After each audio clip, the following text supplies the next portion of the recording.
Boa noite. Primeiro domingo do ano, primeiro final de semana acabando. Para muita gente, amanhã é o primeiro dia útil do ano. Para muita gente já foi. E aí você começa a pensar no seu dia a dia. O pessoal da transmissão aí já está com a minha imagem? Beleza? Você que está na internet aí também, seja muito bem-vindo. Econovivendo. Bom, o Celso começou falando aqui sobre a Bíblia. Pode voltar.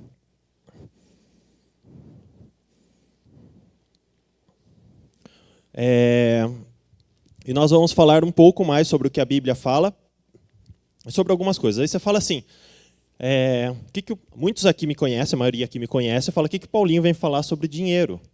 Ele não é nenhum milionário. Mas a ideia de usar bem o dinheiro não tem nada a ver com ter muito ou ter pouco, é saber usar com sabedoria. E isso a gente pode aprender.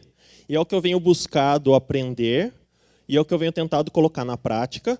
E isso tem trazido muitos benefícios para mim, para minha família, porque quando a gente segue os conselhos da Bíblia, mais conselhos de pessoas que sabem lidar com esse tipo de assunto, a gente chega num lugar bom.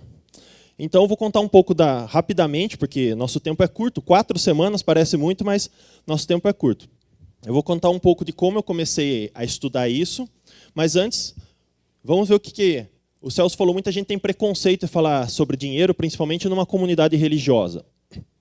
Porque a gente está acostumado a ouvir versos que diz que o amor ao dinheiro é a raiz de todos os males. E muita gente usava como o dinheiro é a raiz de todos os males, né? Mas a Bíblia deixa claro lá que é o amor ao dinheiro. Você sabia que o segundo tema que mais tem versículos na Bíblia é sobre riqueza, dinheiro, administração de bens? Se você pegar, tem mais de 1.500 versículos na Bíblia falando sobre riqueza, bens e administração de dinheiro. Por que isso? Porque Deus nos conhece e sabe que dos maiores problemas que a gente tem, o primeiro é como ser salvo. Por isso que a Bíblia toda fala sobre salvação. Como ser salvo é a coisa mais simples, é aceitar o sacrifício de Cristo. Mas Deus teve que explicar ali, através dos profetas, dos escritores da Bíblia, tudo certinho para que a gente entendesse o plano da salvação. Aí ele falou, o que será que o ser humano não vai entender mais? O que vai ser mais difícil para ele? Sobre o amor? Não, amor, se ele conhecer o plano da salvação, ele vai conhecer o amor, já está bem explícito. Então, o segundo tema mais falado na Bíblia, mais citado, é sobre riquezas. Um outro verso que diz lá é, conserve-se livres do amor ao dinheiro e contente-se com o que vocês têm. Porque Deus mesmo disse, nunca o deixarei, nunca o abandonarei. Então, muitas pessoas acham que, por conta disso, eu não tenho que melhorar em nada, porque eu tenho que me contentar com o que eu tenho. Só que muitas vezes a pessoa usa isso como, eu tenho dívida, eu tenho que me contentar com o que eu tenho. Eu não consigo progredir. Mas Deus nunca vai me deixar, nunca vai me abandonar. Só que algumas decisões aí você que tomou, né? Então, a gente vai falar um pouco sobre isso. Então, vamos. Como eu comecei a gostar desse assunto? Eu sempre fui como qualquer um de vocês. E hoje, o tema de hoje é para a gente entender como funciona a nossa cabeça na hora de usar o dinheiro, principalmente nós, brasileiros. Como que funciona a nossa cultura? Porque para que a gente faça diferente, a gente tem que mudar um pouco como a gente pensa. Se a gente continuar agindo da forma como a gente pensa, se você até agora tentou de um jeito e não deu certo, você vai tentar do mesmo jeito de novo, vai acontecer o quê? Não vai dar certo. Então vamos tentar de uma forma diferente. Para entender como é o diferente, a gente tem que entender como que é, tá bom? Então é o que a gente vai fazer hoje. E eu sempre fui como qualquer brasileiro. Graças a Deus, meu pai nunca deixou faltar nada no nosso lar, minha família sempre esteve bem, e eu lembro, minhas primeiras lições, meu pai nunca sentou comigo para falar sobre dinheiro, mas das primeiras lições que eu tenho quando meu pai sentava com um caderninho e canhotos de cheque, hoje em dia ninguém quase usa cheque, né? Canhotos de cheque, fazendo várias anotações. Na época eu não sabia o que era aquilo, não sabia o porquê ele estava fazendo aquilo, mas eu via ele com uma certa frequência fazendo isso. E isso já era sinal de que alguma coisa estava sendo feita. A gente precisa saber o que está sendo feito com o dinheiro. Só que comecei a trabalhar, e quando você começa a trabalhar, meu primeiro emprego ganhava a riqueza, a abundância de R$200.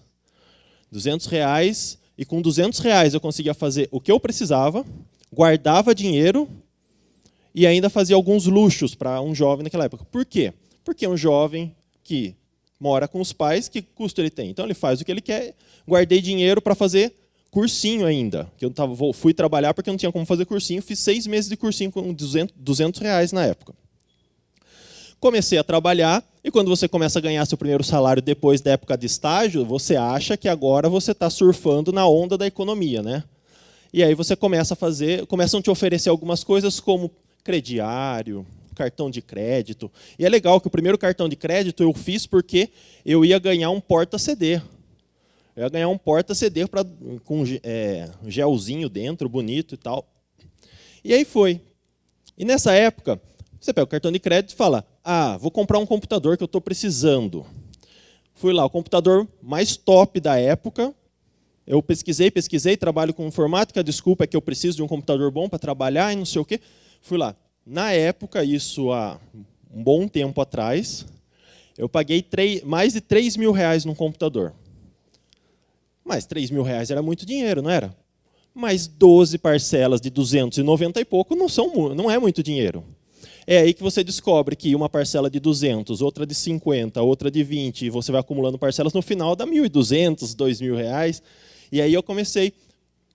Só que aí se você vai crescendo na carreira. No começo da sua carreira, normalmente você tem uma ascensão de uma certa forma mais rápida. E aí, eu lembro, no início do casamento, começa, pessoas diferentes. Só mais um fato, para não me delongar. Meu primeiro aumento, depois que eu estava num emprego estável. O que a gente faz com o primeiro aumento? Eu vou ter meu primeiro aumento, não vou precisar desse dinheiro, né? O que eu deveria fazer? Economizar, guardar, usar para algo útil. Não. O aumento eu lembro que era de R$ 400 na época. Se eu comecei ganhando 200, isso tinha passado 5, 6 anos, um aumento de R$ 400. E era em novembro que eu ganhei o aumento. Ou seja, eu ia receber em novembro R$ 400 a mais, e o 13º, R$ 400 a mais. Eu tinha R$ 800 a mais. Aí eu cheguei para minha esposa e falei assim, a gente não estava planejando, mas já que deu esse valor, eu vou comprar um videogame. Porque dá esse valor, dá para eu comprar o videogame. Ou seja, eu estou contando algumas histórias porque provavelmente você já passou por situações assim. Ou passa até hoje, ou quer passar logo. Mas vamos ver algumas coisas que acontecem. A gente vê muito na internet isso, né? No dia do pagamento, como que eu estou? Toda linda, maravilhosa, todo lindo, maravilhoso. E depois o restante do mês, como qualquer um do povo, né? Ou a gente faz desse tipo de coisa, né? Eu fazendo sorteio de qual boleto eu vou pagar nesse mês. E a gente se diverte com isso, a gente dá risada, mas a gente ri para quê? Para não chorar. A gente ri para não chorar, porque a situação é uma situação séria, é um assunto sério. É chover no molhado, mas quando qualquer pastor, qualquer pessoa palestrante começa a falar sobre palestras de relacionamento, você sabe qual que é um dos maiores índices de problemas no casamento? Comunicação e dinheiro. E a maioria das pessoas pensa que é fidelidade, mas a fidelidade vem lá para baixo na ordem. Comunicação e dinheiro. Mas aí, a Bíblia fala algo muito importante, que eu coloquei os versos aqui para que a gente possa ler todos juntos, mas você pode conferir na sua Bíblia. E tem um verso que é o verso que a gente vai tomar por base hoje, para o nosso estudo, para a gente entender mais, entrar na parte mais, vamos dizer assim, técnica do negócio. Que é esse verso que está em Provérbios 21:20. Eu peguei na Nova Tradução da Linguagem de hoje, que diz assim: o homem sensato tem o suficiente para viver na riqueza e na fartura, mas o insensato não, porque gasta tudo o que ganha. Provérbios não está falando assim, o homem sensato que ganha R$ 50.000 por mês tem o suficiente. Não. O homem sensato que nasceu em berço de ouro, não. O homem sensato é qualquer homem sensato, com qualquer nível, com qualquer salário, com qualquer ganho, que saiba viver com o suficiente, ele vai ter o suficiente para viver na riqueza e na fartura. Mas o insensato não. E qual que é o motivo? Gasta tudo que ganha. E hoje em dia, com os créditos da vida, a gente gasta mais do que ganha.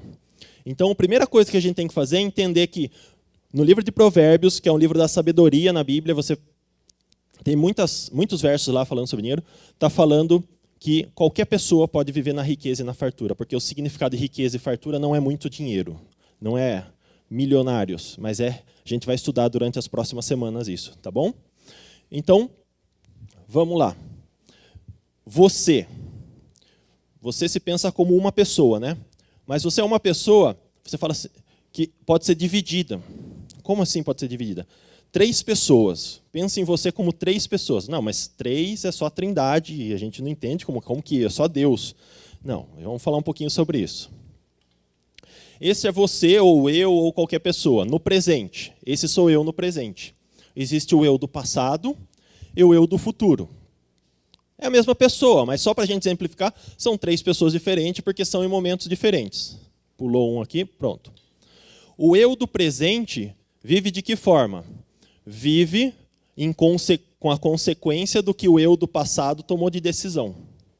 Então, se hoje você tem que tomar algumas decisões difíceis, se hoje existem problemas, se hoje você não vê perspectiva, o eu presente está sofrendo a consequência do seu eu passado. Só que você que está aqui está tomando as decisões para o seu eu do futuro. Então, o tema dessa série, a ideia dessa série é para que a gente hoje mude as decisões tomadas no presente para que o eu do futuro esteja mais satisfeito, mais feliz, vivendo melhor, com economia, economizando bem, para que eu realize os planos no futuro, ok? Então, sempre eu vou usar durante toda a série essa metáfora.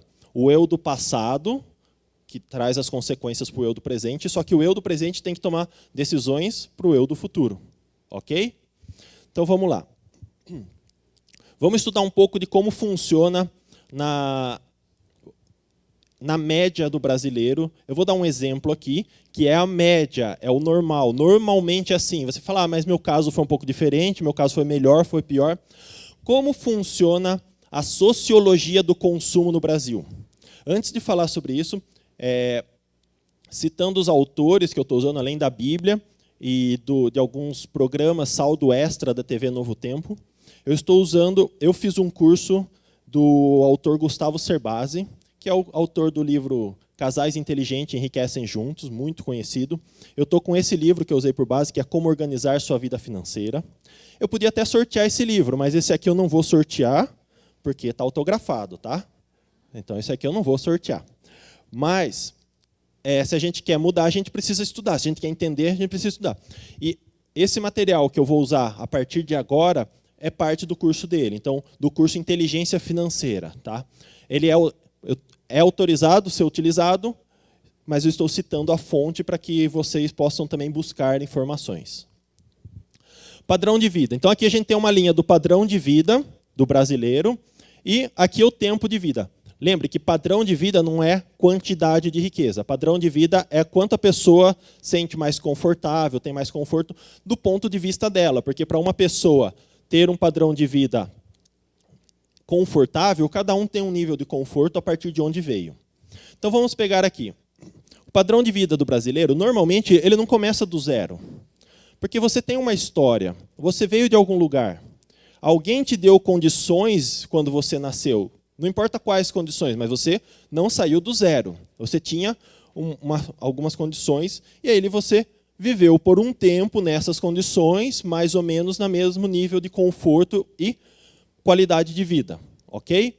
Isso acontece do seu nascimento até seus mais, na média do Brasil, por volta dos 30 anos, 29,7 anos, que é a média que o brasileiro faz o quê? Casa.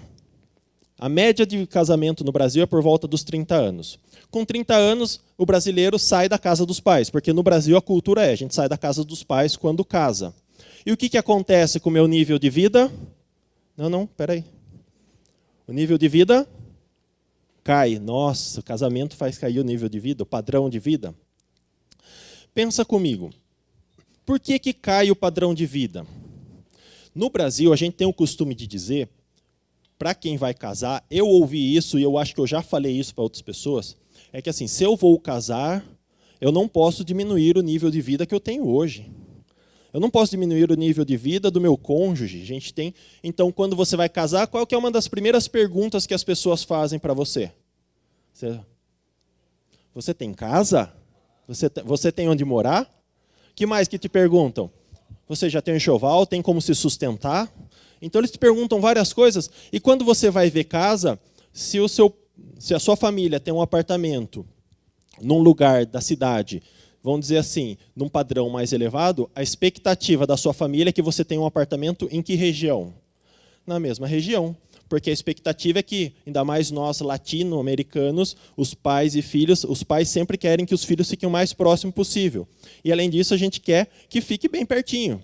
E aí a gente vê, você consegue comprar uma casa, mas uma casa no mesmo padrão. E aí o que acontece? O jovem casal fala que em casa quer casa. Vai lá, se prepara, faz uma dívida de 30 anos para pagar, numa parcela bem alta. Até aqui, eles estavam namorando, na casa dos pais, vivendo ali. Então sobrava dinheiro para sair comer um lanche, para ir viajar, para ir comprar a roupa que queria. Então, entendendo o que era o padrão de vida, não é a quantidade de dinheiro, mas é o que eu posso fazer. E o jovem brasileiro, olhando para o nível mundial, o jovem brasileiro é um jovem que aproveita bem a vida, porque ele usa o dinheiro para ele mesmo. Ele está morando com os pais e a gente não tem a cultura de se programar para o futuro. E aí, quando casa, vem a parcela da casa, o carro, e tudo que você tem que fazer para manter o padrão de vida que é esperado de você. Não que você necessariamente queira, mas é um padrão de vida esperado por você. Então, por isso, o seu padrão de vida cai, porque você tem muitas coisas para pagar para manter aquele padrão. Mas não é de todo ruim. Na média, o que acontece? As pessoas começam a trabalhar, estão trabalhando juntos, normalmente marido e mulher hoje em dia, e o nível de vida começa a subir. Começa a subir de uma forma progressiva. Início de carreira, começa algumas promoções, um outro emprego novo, novas oportunidades. E esse nível vai subindo, até chegar mais ou menos nos 60 anos, que é o ápice, na média do brasileiro, de ganhos. Porque aqui vai chegar o momento do quê com 60 anos, mais ou menos? A aposentadoria.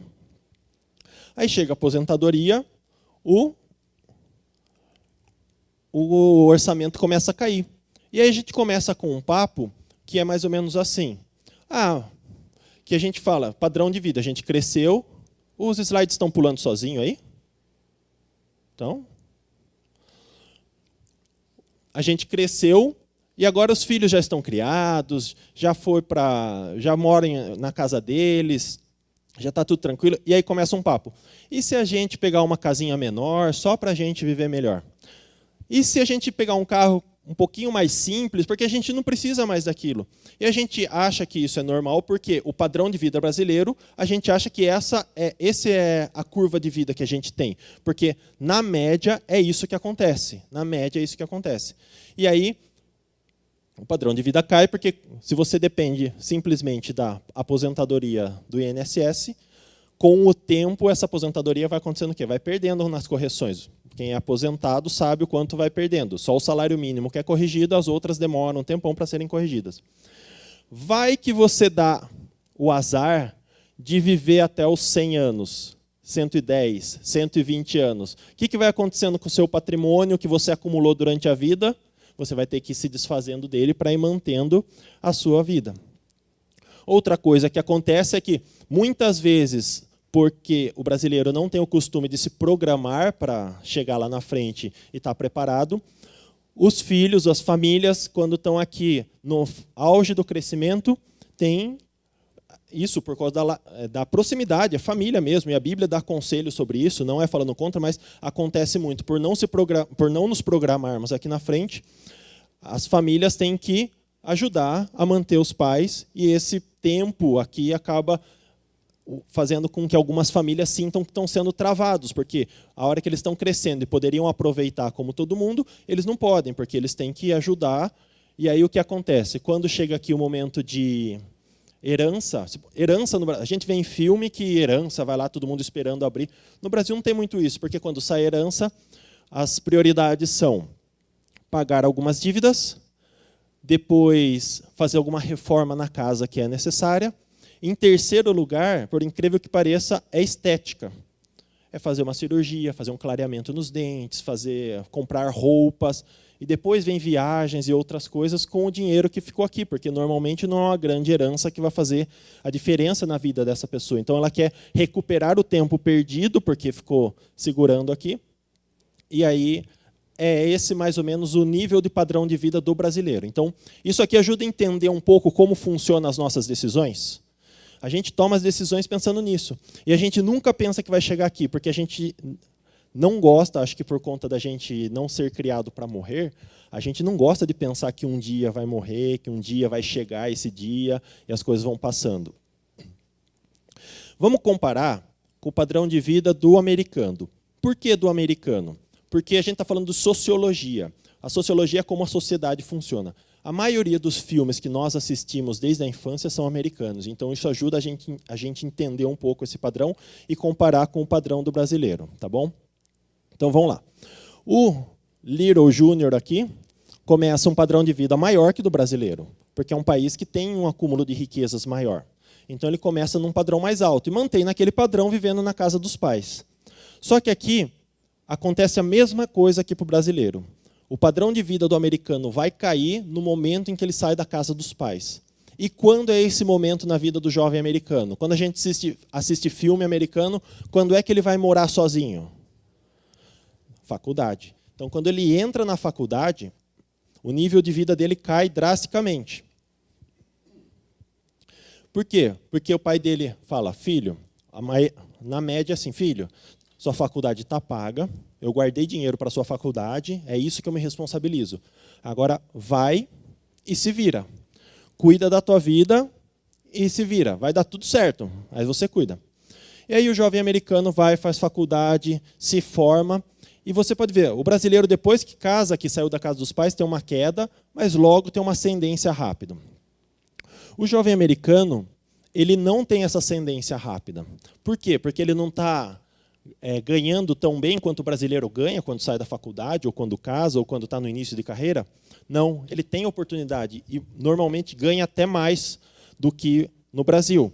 Só que aqui, se ele ganha $5.000, ele aluga um apartamento, divide o apartamento com alguém que custa $500, $600, cuida dos itens básicos da vida e guarda a maior parte que ele conseguir durante esse período. Então, ele mantém o padrão de vida mais baixo, porque ele guarda, porque o tão sonhado objetivo do americano é chegar no $1 milhão guardado. Quantas vezes a gente não ouve em filme que $1 milhão quer ter 1 milhão? Por que essa saga pelo $1 milhão? Porque quando ele chega nisso aqui, ele chega na independência financeira. E o que é a independência financeira? Lá funciona um pouco diferente. Está pulando as coisas aí. Lá funciona um pouco diferente. Aqui no Brasil está começando agora a falar sobre score de crédito. Você pode consultar o seu score, a sua pontuação de crédito. Quanto que é a sua pontuação? Que o banco olha lá e fala, nessa pontuação é seguro dar o crédito para a pessoa. Então, quando ele chega no 1 milhão, vamos voltar aqui. Quando ele chega no 1 milhão, ele recebe um cartão ou ele tem lá um selinho informando que ele é uma pessoa desse tipo. Então, ele tem acesso ao crédito muito barato, quase zero de juros. E aí, através desse crédito, o padrão de vida de uma hora para outra, pum, vai lá para cima, porque ele começa a consumir e essa riqueza que ele tem acumulada começa a acumular mais e vai até o final da vida dele acumulando essa riqueza. E assim, o que acontece? Quando você vê que os netos lá no filme americano vão visitar o vô, como que é a casa do vô? Aquele sobrado com 2 caminhonetes na garagem, aquele jardim, aquela piscina. Por quê? Porque ele acumulou aqui durante o período em que ele estava construindo o capital e ele guardou para a aposentadoria. Lá, a aposentadoria não é como aqui no Brasil. A gente contribui um pouco na folha salarial para depois receber do governo. A maioria das pessoas tem que cuidar da própria aposentadoria. Existem várias formas para isso. Então, por isso que funciona de uma forma diferente. Eu poderia ter usado de outro país, como a França, Japão, mas eu usei dos Estados Unidos. A gente estuda vendo dos Estados Unidos, porque quando a gente vê, comparando com os filmes que a gente assistiu, fica mais fácil a gente visualizar. Se a gente pegasse país como o Japão ou a Alemanha, a gente veria que eles têm uma cultura de guardar mais ainda, porque eles passaram por guerras muito pesadas e essa cultura ficou, de se preparando para o pior sempre, então existe essa cultura, ok? Então, entendendo um pouco como a gente funciona no pensamento, a gente tem que começar a mudar os nossos hábitos. E para a gente mudar os nossos hábitos, Eu acho que eu deixei meu celular lá no fundo, mas ok, nós vamos fazer. Vocês receberam um papel aí e nós vamos fazer um teste. Estão pegando já. Nós vamos fazer um teste para saber onde nós estamos na nossa vida, tá bom? Então prepara aí. Se você não tem caneta, levanta a mão. O Joaci tem mais papéis, tem caneta para entregar. Obrigado, Joaci. As canetas estão aqui, ó. Você que está aí na internet também acompanha o teste. Pega um papel, uma caneta para você marcar as respostas.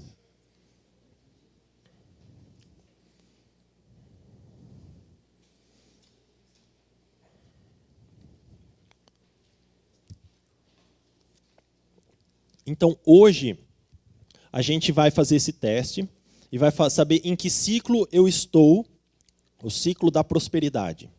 Se é o ciclo da prosperidade, o ciclo da frustração ou o ciclo da manutenção. É o ciclo que... vou achar o nome que eu esqueci. Ciclo da sobrevivência. Tá? Então, vamos lá. Você está aí com o teste na mão. Eu vou explicar quais são os ciclos. Depois que a gente fizer o teste, porque eu explicando um pouco sobre os ciclos pode afetar a sua resposta. Porque eu vou falar, essa resposta vai dar isso ou aquilo, eu quero que seja. Então vamos fazer o teste primeiro, e aí depois você calcula, a gente vai descobrir em que ciclo você está e o que significa esse ciclo, ok?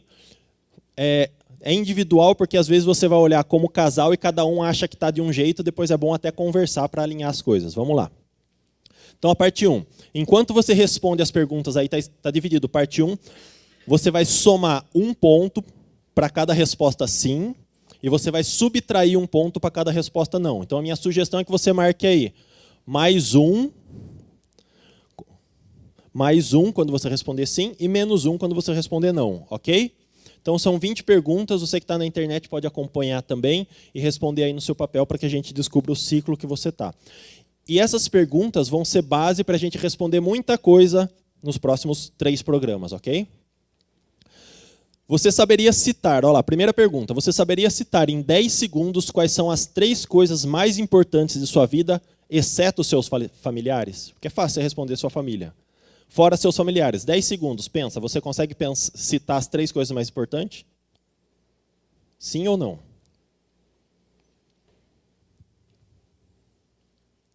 Se você já não soube responder, já deu 10 segundos, daí você marca não.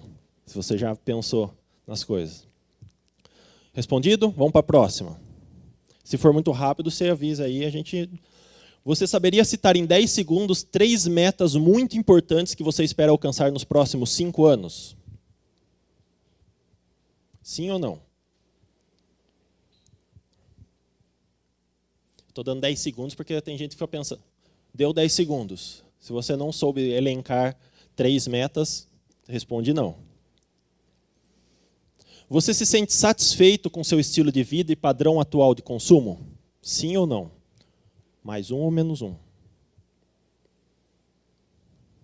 Em relação ao seu patrimônio pessoal ou poupança formada, poupança não necessariamente na poupança, dinheiro guardado em qualquer aplicação.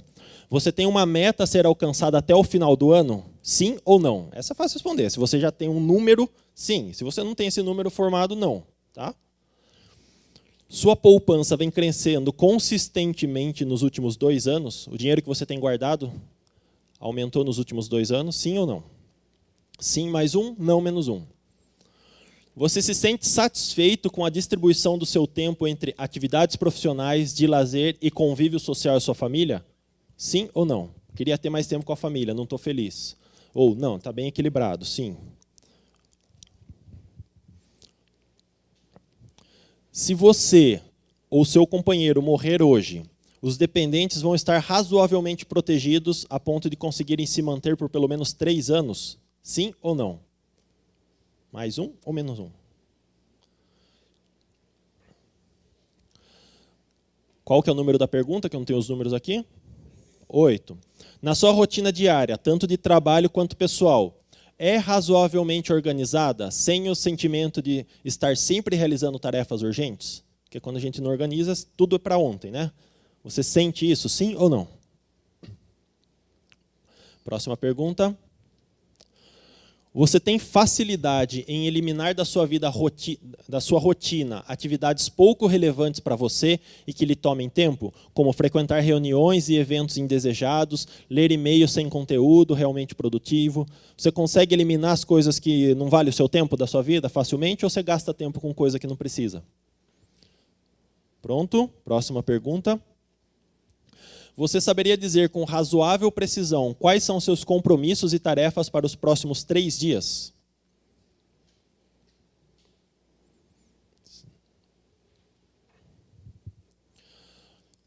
Quando você cria uma lista de tarefas a serem executadas em determinado dia, você consegue realizar a contento ao menos 90% do que estava planejado? Sim ou não? Normalmente você realiza mais de 90%, pelo menos 90%.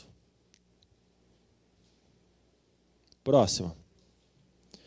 Você se sente confortável ao tomar decisões extremamente relevantes em sua vida, como contratar um plano de saúde, a escola do seu filho, essas decisões que são importantes? Você se sente confortável ao tomar essas decisões? Sim ou não? Ou você nunca tem muita certeza se tomou a decisão certa? Como que é?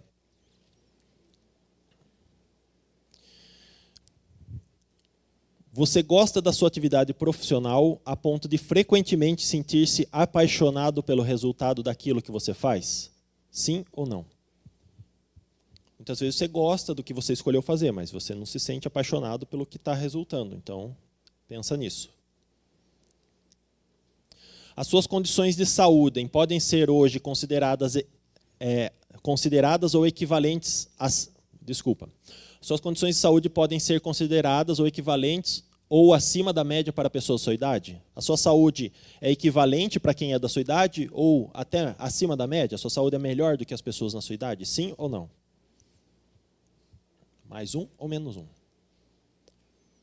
Você pratica exercícios físicos regulares? Sim ou não? Você consegue manter uma dieta que possa ser considerada saudável? Mais um ou menos um? Meio. Você sabe em quanto tempo poderá se aposentar? Caso você seja aposentado, responda sim para essa pergunta. Tá? Isso você pode levar em consideração. Eu não sei porque eu não sei como que a lei vai estar até lá, né? Mas isso tem que levar em consideração o seu projeto de aposentadoria. Seu projeto é pelo INSS, você tem feito a conta. Agora, se você tem um projeto pessoal de parar de trabalhar, aí você responde sim ou não. Você está convicto de que quando se aposentar, vai poder manter seu atual padrão de vida sem depender de filhos ou da ajuda de amigos? Se você já é aposentado, você tem um padrão de vida que o satisfaz? Sim ou não? Hoje vai ser um dia de monte de perguntas para que a gente saia daqui pensando e na semana que vem a gente começa com materiais para a gente responder muita coisa na nossa vida, tá? Suas contas a pagar costumam estar em dia? Sim ou não? Mais um ou menos um? A sua formação profissional e educacional são suficientes para as atividades que pretende estar desempenhando nos próximos 2 anos? O que você sabe, o que você estudou, é o suficiente para os seus próximos 2 anos? Falta alguma coisa? Agora você pode somar o total de pontos aí da parte 1. Põe o total aí. Então você pega mais, vai eliminando um mais com um menos, aí no final você soma o quanto deu, positivo ou negativo.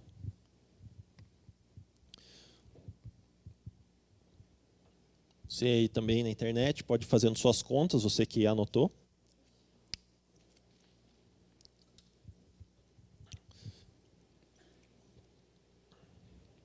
E aí a gente vai para a parte 2, ela é menorzinha, tem só 10 perguntas. E ela tem a dinâmica um pouco diferente. Pronto? Foi feita a somatória aí? Todo mundo? Alguém ainda não terminou? Só levanta a mão para eu esperar mais um pouquinho. Todo mundo já terminou? Beleza. Vamos para a parte 2. Tá? Aqui tem o sim ou não, mas enquanto responde as perguntas, o procedimento é o inverso agora da parte 1. Você soma um ponto positivo se for não e subtrai um ponto se for sim. Entendido? Tranquilo? Se você responder não, é mais um. Se você responder sim, é menos um. Ok? para você ter um número aí que você vai contar depois. Você costuma sentir inveja, qualquer inveja, aquele que fala inveja santa, você costuma sentir inveja das conquistas de conhecidos, como uma promoção, um carro novo ou uma interessante viagem de férias? Seja sincero com você mesmo. Como você se sente? Sente uma certa inveja, um certo incômodo? Sim, menos um, não, mais um. Tá? Só lembrando. Você se sente uma pessoa com falta de sorte? A gente não fala muito em sorte, né, porque a gente sabe que a sorte em si não existe, mas é o linguajar que a gente tem no dia a dia. Né? Você se sente uma pessoa que está sempre dando tudo errado? Nada dá certo para você? Sim ou não? Menos um, mais um, lembrando. Você se irrita quando um plano que lhe interessa muito não dá certo, como a necessidade de adiar férias já programadas, a ponto de descontar a sua revolta em pessoas queridas? Tipo, algo que você estava programando muito importante e não deu certo. Você se frustra a ponto de descontar nos outros? Menos um se sim, mais um se não. É frequente o sentimento de que é insuficiente o tempo que você dedica a si mesmo, a seu relacionamento, a seus filhos? Você acha que sempre está faltando tempo para você, para sua família, para seus filhos? Se sim, menos um, se não, mais um. Você coloca a culpa na correria do dia a dia e do trabalho pelo fato de ainda não ter conquistado objetivos muito importantes para você? Sim ou não? Menos um, mais um. Você se sente triste nas noites de domingo, como hoje? Você está triste agora? Ou daqui a pouco você vai ficar triste? Ou desmotivado na segunda-feira de manhã? Você é daquele que coloca lá no seu Instagram, eu odeio segunda-feira? Menos um se você responder sim, mais um se você responder não.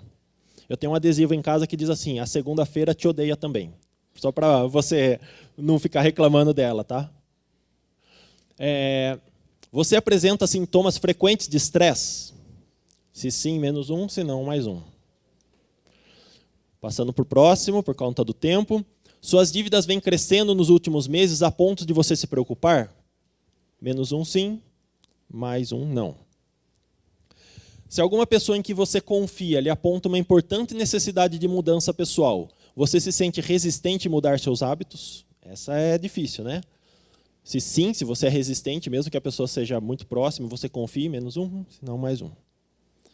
Quando você está em casa ou em outra situação longe do trabalho, você se sente um peixe fora d'água, ansioso por estar em atividade produtiva?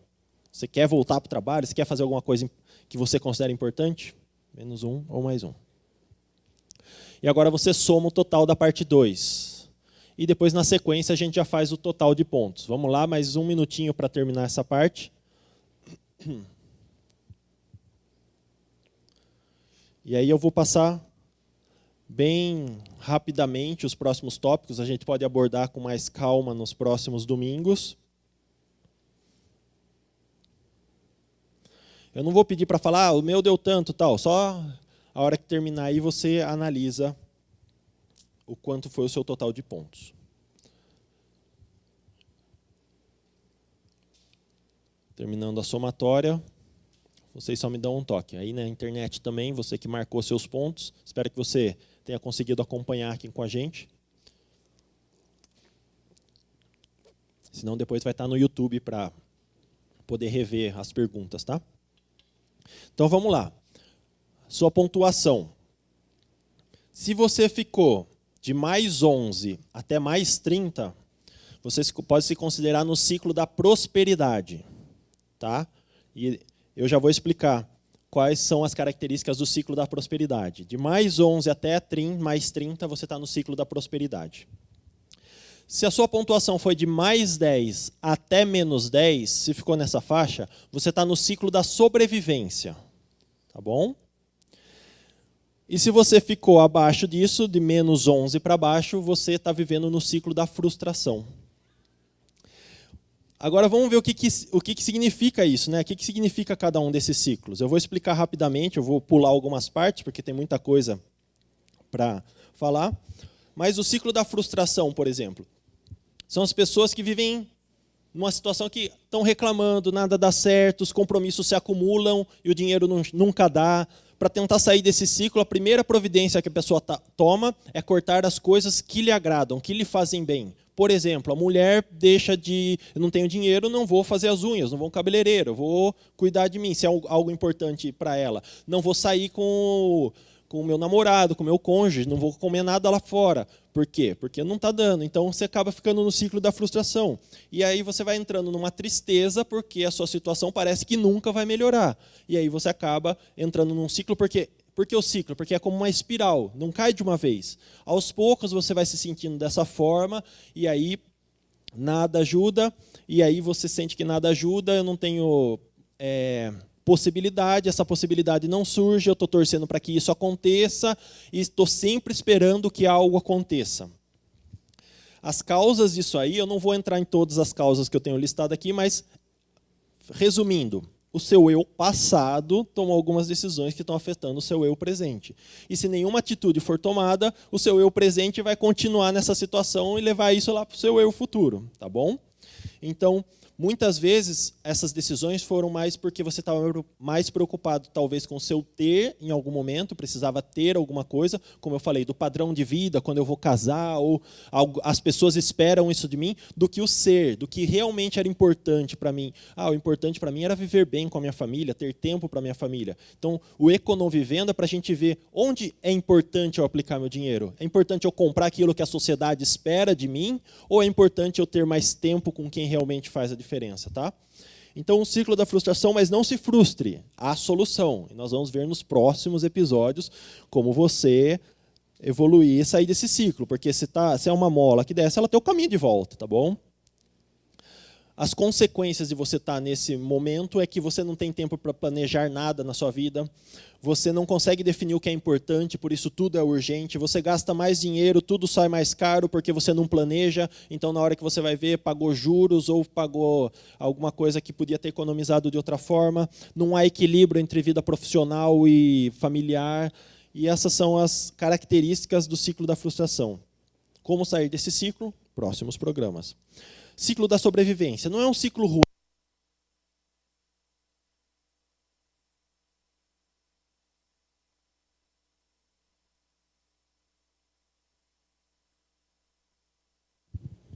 Não é um ciclo ruim, mas você cai naquele negócio de eu trabalho para viver, eu vivo para trabalhar. E aí, independente do nível de vida, porque no ciclo da sobrevivência, a pessoa está tranquila, não precisa mudar nada, estou confortável do jeito que está, só que acabo não tendo aspirações para o meu futuro. Eu acabo, pago os boletos, não fico devendo, ou às vezes foge um pouquinho, eu consigo recuperar. E com o tempo isso vai trazendo frustrações, porque falta alguma coisa que a pessoa nunca consegue. Se no ciclo da frustração a pessoa nunca consegue planejar algo com os amigos, aqui ele até consegue, mas não tudo o que ele gostaria, não por desejo de querer muita coisa, mas o que ele considera importante ele não consegue alcançar, porque ele está num ciclo muito vivendo para aquilo que ele já tem.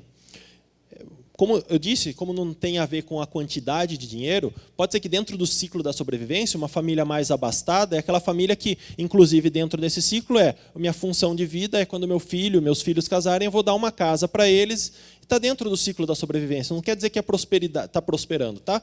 Fazendo tudo porque no nível dele isso é o normal e continua sempre dentro dos mesmos gastos. Mas se acontece uma doença na família, um acidente de trânsito, isso pode trazer um grande problema, porque perde a estabilidade. E aí tem uma enorme dificuldade para mudar. E quando o ciclo, as causas disso é que a pessoa considera que tudo está bom, está confortável, não procura uma promoção, não está preocupado no trabalho, em melhorar, e está tudo bem, está tudo bom, eu continuo dessa forma e assim vai continuar. Como mudar isso? Antes de como mudar, como a gente vai falar nos próximos programas, consequência disso. Se você tem tempo, você não tem vontade de planejar. Seus colegas de trabalho são promovidos, você continua na mesma. Você termina o mês com as contas em dia, mas não tem possibilidade de consumir nada mais que seria mais do seu agrado. Você não tem uma reserva de poupança para nada, você trabalha muito, ganha bem, mas gasta tudo. E você fica nesse ciclo. Como mudar isso? Como atingir a vida, né? Já que a gente está usando econovivendo, usar a economia a favor da minha vida. A gente vai estudar mais isso nas próximas semanas. E o ciclo da prosperidade, nesse ciclo, as características é que as pessoas dão resultado. A gente costuma ouvir a frase, né? Dinheiro chama dinheiro. Você vê que alguém que está próspero dá mais prosperidade, aplica aqui.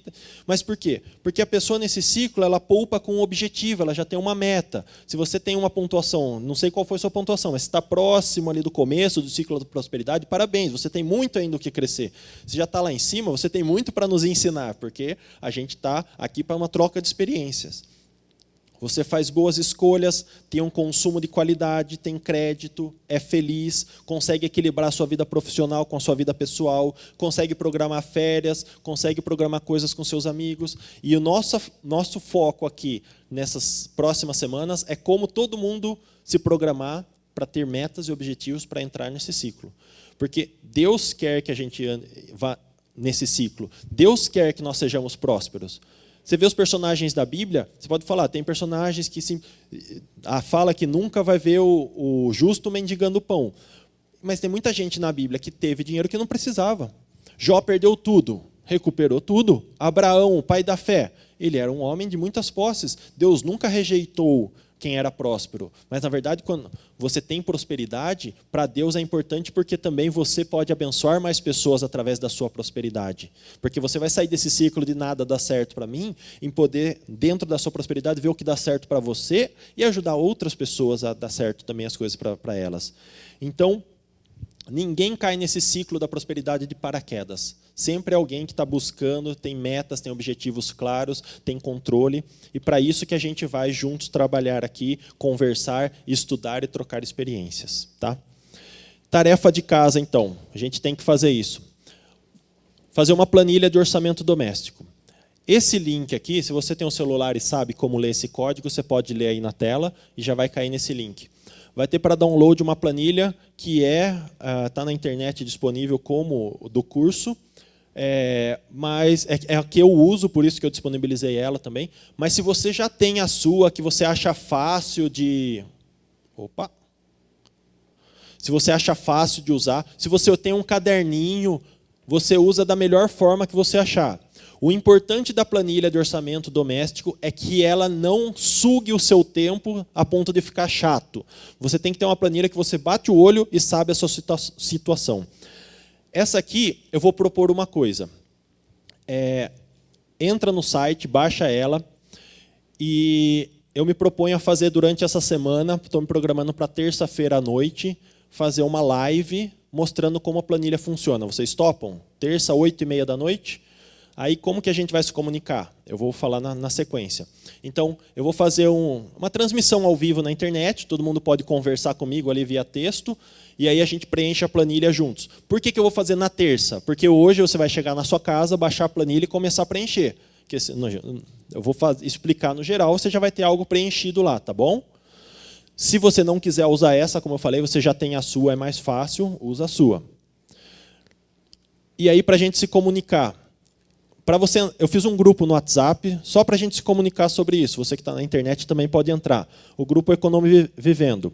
Entra nesse site, bit.ly, grupo EV, né, Economivivendo. Você já vai cair no grupo do WhatsApp lá. E aí eu mando os links, eu mando o horário que a gente vai fazer a live e tudo mais, tá bom? Então, esse aqui, todo mundo que está aqui, quiser fazer parte, se você quiser lá fora pegar meu telefone, eu te adiciono, fica mais fácil, mas é só entrar aqui que você já cai direto no grupo e a gente faz isso na terça-feira, tá bom? Esse aqui eu vou falar mais nas próximas semanas, mas quando você quer aprender inglês, falam que a melhor forma de você aprender inglês é você ler tudo em inglês, colocar seu celular em inglês, imersão em inglês, não é? Porque eu gosto, eu sigo várias pessoas nas minhas redes sociais que falam sobre economia. Então fica a minha sugestão para que você siga, porque às vezes você está vendo as fotos lá, de repente, uma dica de economia aqui, deixa eu ler. Tal, isso pode te ajudar. Então, na sua rede social favorita, Facebook, YouTube, Instagram, onde você quiser, tem esses personagens que eu gosto, existem outros também. Mas principalmente para quem está começando nesses assuntos, Saldo Extra da TV Novo Tempo, tem vários vídeos lá, o Instagram deles é legal, o YouTube deles tem muita informação. O Gustavo Cerbasi, que é o que eu citei e o que eu estou usando parte do material. Natália Arcuri, do canal Me Poupe. É só você procurar lá no YouTube, tem muita coisa. Ela usa de uma forma bem humorada explicar a parte de economia, então ela usa uns exemplos legais. E a Economirna, que explica também de uma forma bem tranquila, bem simples. Ela é cristã e deixa isso bem claro nos vídeos dela também. Então, também é uma pessoa legal de seguir. Então, você pode anotar, seguir, porque você está vendo lá a atualização de foto da família e você acaba tendo contato com isso aí. Tá bom? Então, é isso. E, para finalizar, a gente tem que lembrar que Provérbios diz que o homem sensato tem o suficiente para viver na riqueza e na fartura. Deus diz isso para a gente, mas o insensato não, porque gasta tudo que ganha. Vamos sair desse ciclo, vamos entrar no ciclo que Deus espera de nós, que é para que nós sejamos abençoados, façamos a nossa parte, para que o meu eu presente tome decisões, que o meu eu futuro fique muito mais feliz, contente e também dando graças a Deus pelas bênçãos que Ele tem dado. Vamos orar, vamos encerrar esse primeiro episódio do Econovivendo no Start. Vamos ficar em pé.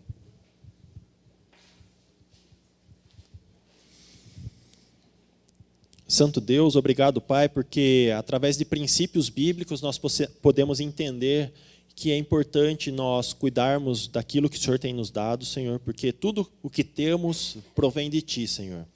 Ajuda-nos a cuidar bem, sermos mordomos fiéis Teus das bênçãos que o Senhor tem dado, que os itens estudados aqui hoje possam servir para que a gente reflita durante essa semana e comece a fazer esse planejamento para que nas próximas semanas possamos, na prática, tomar atitudes para que esse ano seja um ano de bênçãos, Senhor. Para que sejam bênçãos financeiras e também as outras bênçãos na nossa vida possam vir como consequência dessas decisões e também tudo aquilo que o Senhor tem preparado para nós possamos estar mais alegres e vendo as bênçãos, porque quando somos felizes, Senhor, nós enxergamos melhor as bênçãos que o Senhor tem nos dado. Ajuda-nos que durante essa semana nós possamos fazer a nossa parte e que na próxima semana aqui possamos trocar ideias de como viver melhor com aquilo que o Senhor nos deu. Nos abençoa, nos dá uma semana feliz, em nome de Jesus. Amém. Uma boa semana a todos, até semana que vem. Qualquer dúvida, estou à disposição e a gente se fala no próximo Start.